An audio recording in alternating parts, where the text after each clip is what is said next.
Bismillah, Assalamualaikum warahmatullahi wabarakatuh. Kaifahalukum? Bagaimana kabarnya adik-adik yang soleh? Semoga Allah Ta'ala selalu memberikan kesehatan, keselamatan, keberkahan, dan kemudahan kepada kita semua. Alhamdulillah, hari ini kita telah memasuki tema 3, peduli terhadap makhluk hidup. Subtema 2, keberagaman makhluk hidup di lingkunganku. Baik, hari ini kita akan membahas tentang muatan bahasa Indonesia. Materi yang akan dibahas pada pembelajaran hari ini yaitu tentang narasumber dan daftar pertanyaan dalam wawancara. Di dalam buku paket terdapat pada halaman 169.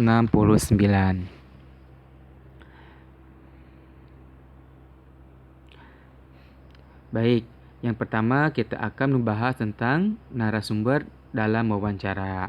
Nah, di materi sebelumnya tentunya kita telah membahas tentang wawancara. Kemudian di dalam wawancara itu ada pewawancara dan narasumber.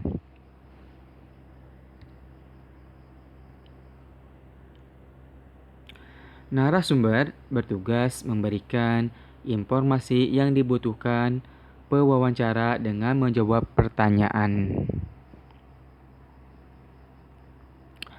Baik, sebelum melakukan wawancara, tentunya kita harus mencari atau menentukan narasumber yang tepat.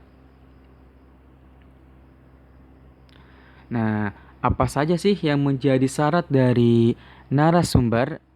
Baik, syarat-syarat untuk menjadi narasumber diantaranya yang pertama, memiliki pengetahuan di bidang tertentu dengan topik wawancara. Kemudian yang kedua, memiliki keahlian tertentu dalam suatu bidang yang berkaitan dengan topik. Yang ketiga, mengalami atau terlibat dalam peristiwa yang berkaitan dengan topik. Nah, tentunya sebelum wawancara kita harus menentukan topik apa saja yang ingin kita ketahui atau yang ingin kita informasikan. Nah, tentunya dengan topik yang kita ingin atau tentukan, kita harus mencari narasumber yang sesuai dengan topik yang kita inginkan. Misalnya, kita ingin mengetahui tentang cara bertanam dengan baik dan benar. Tentunya kita harus mencari atau menentukan narasumber yang ahli di bidang pertanian atau tanaman.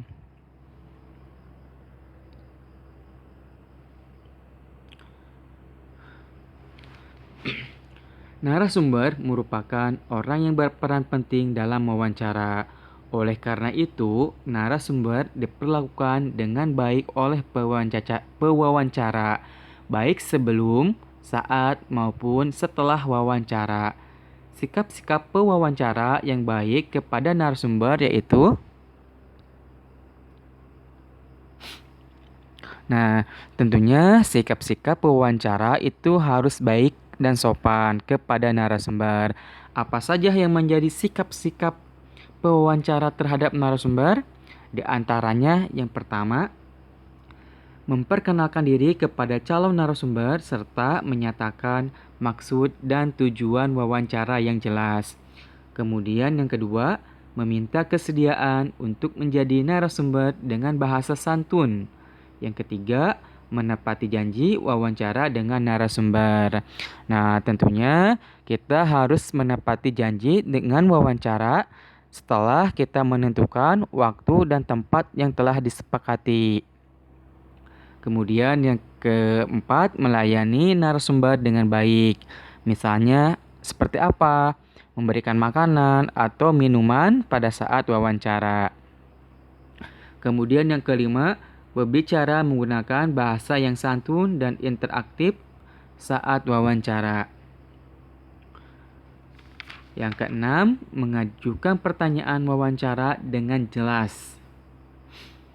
Artinya, pertanyaan-pertanyaan ketika kita mengajukan pada saat wawancara harus dengan jelas, artinya tidak ragu-ragu di dalam menanyakan atau mengajukan suatu pertanyaan. Serta mengulangi pertanyaan jika narasumber kurang paham. Kemudian yang ketujuh, tidak menyela atau memotong penjelasan narasumber. Nah, ini merupakan sikap yang baik pada saat wawancara. Artinya tidak memotong penjelasan narasumber saat menjawab pertanyaan. Kemudian yang terakhir, mengucapkan terima kasih setelah melakukan wawancara. Nah, hal-hal tersebut merupakan sikap-sikap yang baik pada saat wawancara. Kemudian pembahasan yang kedua, membahas tentang daftar pertanyaan wawancara. Nah, tentunya pertanyaan-pertanyaan wawancara atau daftar wawancara ini telah kita bahas di materi sebelumnya. Ada yang masih ingat apa sajakah kalimat tanya yang digunakan dalam membuat pertanyaan wawancara?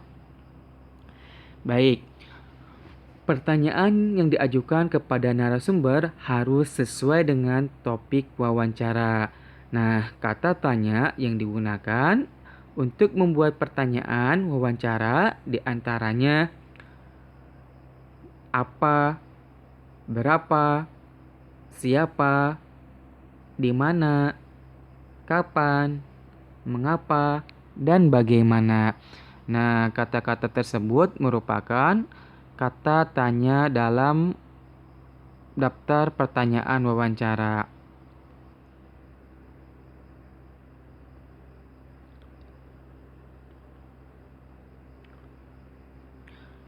Nah, kata tanya tersebut dapat digunakan untuk menggali informasi secara rinci dari narasumber saat wawancara.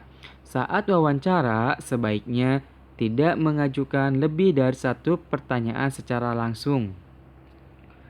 Contohnya, mengapa penyu-penyu itu harus dilepas di laut? Lalu, apa yang terjadi jika penyu-penyu itu tidak dilepas?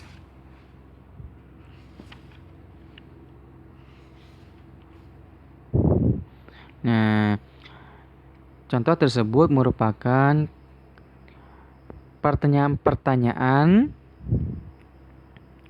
secara bergantian. Jadi, kita menanyakan satu hal yang ingin informasikan, namun kita bisa bertanya lagi tentang pertanyaan yang pertama. Artinya pertanyaan pertama dan kedua saling berhubungan.